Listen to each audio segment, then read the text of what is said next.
Politique toujours, Génération ANC s'envolera pour la métropole ce dimanche. Une occasion pour le jeune parti d'évoquer l'avenir du pays et surtout pour parler de son projet pour les législatives. La réunification calédonienne, c'est son nom. Et on ressort ce soir Nina Julier, porte-parole du parti. Bonsoir. Bonsoir. Et merci d'être avec nous. Alors, avant de parler de votre projet, Nina Julier, est-ce que vous êtes la candidate ou l'une des candidats de Génération ANC pour les législatives ? Cette question sera mise sur la table un petit peu plus tard parce que ce qui nous préoccupe, ce qui nous importe, c'est d'abord le projet. Contrairement à d'autres partis politiques qui aujourd'hui sont en train de choisir des équipes à présenter aux législatives et sont en train de parler des personnes, nous on préfère parler du projet parce que c'est ce que les Calédoniens attendent. Ils veulent savoir de quoi va être fait leur avenir et nous on leur fait une vraie proposition. Donc ensuite on verra qui portera, qui sera le plus à même de porter ce projet.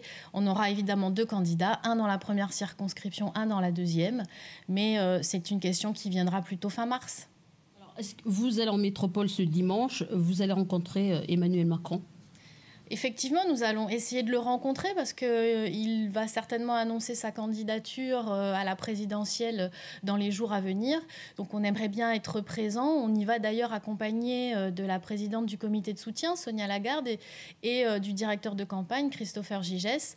On souhaite rencontrer les équipes d'En Marche et voir comment nous allons mener cette campagne en faveur d'Emmanuel Macron sur le territoire. Je souhaite dire aux Calédoniens que Emmanuel Macron a fait un travail extraordinaire sur le territoire. Il s'est investi, il connaît le pays. Il nous a permis de traverser 3 référendums dans la paix.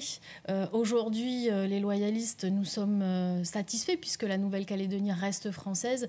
Mais je crois que ça a été aussi l'homme du dialogue et je pense que c'est la personne à même de poursuivre les négociations pendant cette période de transition pour trouver un nouveau statut pour la Nouvelle-Calédonie. Alors, parlons de votre projet. Alors, vous voulez donc supprimer les provinces. Alors, en quoi cette suppression va empêcher la revendication de chaque parti politique d'exister ? Vous faites bien de le préciser qu'il y a une raison derrière cette proposition. En fait, il y a plusieurs raisons. La Nouvelle-Calédonie est française et on est satisfait, les loyalistes, mais la Nouvelle-Calédonie est divisée en 2 blocs. Depuis 35 ans, ces 2 blocs s'affrontent. Jean-Marie Tjibaou et Jacques Lafleur, quand ils se sont serrés la main, nous avaient promis ce vivre ensemble, nous avaient promis un destin commun. Alors, les accords ont eu beaucoup de points positifs, le rééquilibrage, le rééquilibrage du pouvoir, le rééquilibrage économique, la paix. Mais néanmoins, nous sommes toujours divisés dans ce pays parce que le débat politique est toujours organisé autour d'un affrontement entre loyalistes et indépendantistes. Et aujourd'hui, nous n'arrivons pas à proposer des réponses concrètes aux préoccupations des Calédoniens parce que nous sommes toujours en train de nous affronter sur cette question. Comment dépasser ce clivage ? C'est ce que nous souhaitons.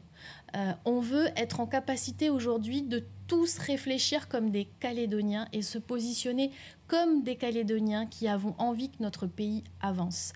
Et pour faire en sorte que cette fracture soit réduite, disparaisse, il faut qu'on arrête de s'affronter dans les institutions, il faut qu'on arrête de cultiver chacun nos petits pouvoirs dans nos provinces et qu'on pense plutôt à se réunifier. Et c'est pour ça qu'on propose la suppression des provinces. Alors, donc concrètement, qu'est-ce que vous allez proposer à la place et comment va se faire la composition du Congrès et l'élection du gouvernement ? Juste pour terminer sur la suppression des provinces, il y a évidemment cet argument politique que je viens de vous exposer, ce besoin de vivre ensemble et de réduire cette fracture, mais il y a également un argument économique. Vous venez d'en parler, Élise, juste avant, sur le prêt qui va nous être accordé par l'État, plus celui qui avait été accordé à Thierry Santa. Aujourd'hui, on se retrouve avec 45 milliards d'emprunts, ce qui vient augmenter la dette de la Nouvelle-Calédonie. Vous vous rendez compte la dette que nous sommes en train de laisser à nos enfants ?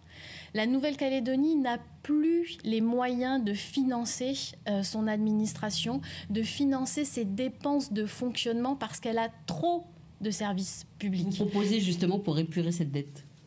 Il faut de toute façon, il y a 2 façons de trouver des financements. Soit on augmente les taxes, et malheureusement c'est ce que le gouvernement nous propose aujourd'hui, soit on fait des économies. Et où est-ce qu'on va faire des économies? Sur les dépenses publiques. Ça ne veut pas dire de supprimer des postes, mais ça veut dire de harmoniser, de mutualiser les moyens. Vous voyez par exemple pour la rentrée des classes, il y a 7 administrations différentes qui se sont occupées de la rentrée des classes pour nos enfants sur le territoire. 7. Nous, on considère que c'est beaucoup trop parce qu'aujourd'hui, ça coûte trop cher et qu'en plus, c'est pas efficace. On a bien vu la cacophonie là, à la rentrée des classes.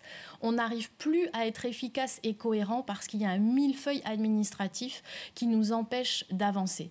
Donc la suppression des provinces, c'est un argument politique, une vision politique du pays, du vivre ensemble, mais c'est également une nécessité financière pour répondre aux besoins actuels de financement de la Nouvelle-Calédonie. Alors rapidement, qu'est-ce que vous allez mettre en place à la place des provinces, et comment va se faire la composition du Congrès et l'élection du gouvernement?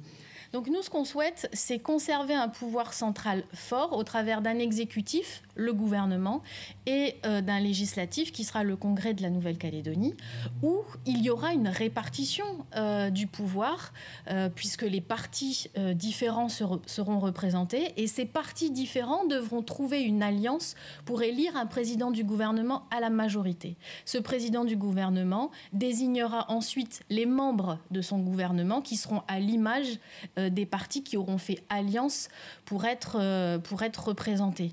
Nous, on souhaite maintenant qu'il y ait des partis calédoniens et qu'il y ait une représentation des Calédoniens dans leur ensemble géographique, culturel au sein du Congrès et qu'on ne soit plus sur une simple opposition entre indépendantistes et loyalistes. En ce qui nous concerne, aujourd'hui, c'est un Calédonien français qui est à la tête des institutions.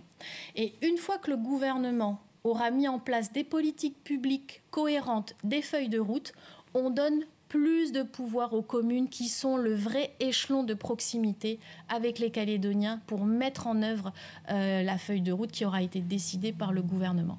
Donc en fait, la proposition qu'on fait, elle s'articule autour de 2 entités. Une entité pays avec le gouvernement, le Congrès, et une entité de proximité avec les communes. Nina Julier, merci d'avoir accepté notre invitation ce soir. Merci beaucoup, bonne soirée.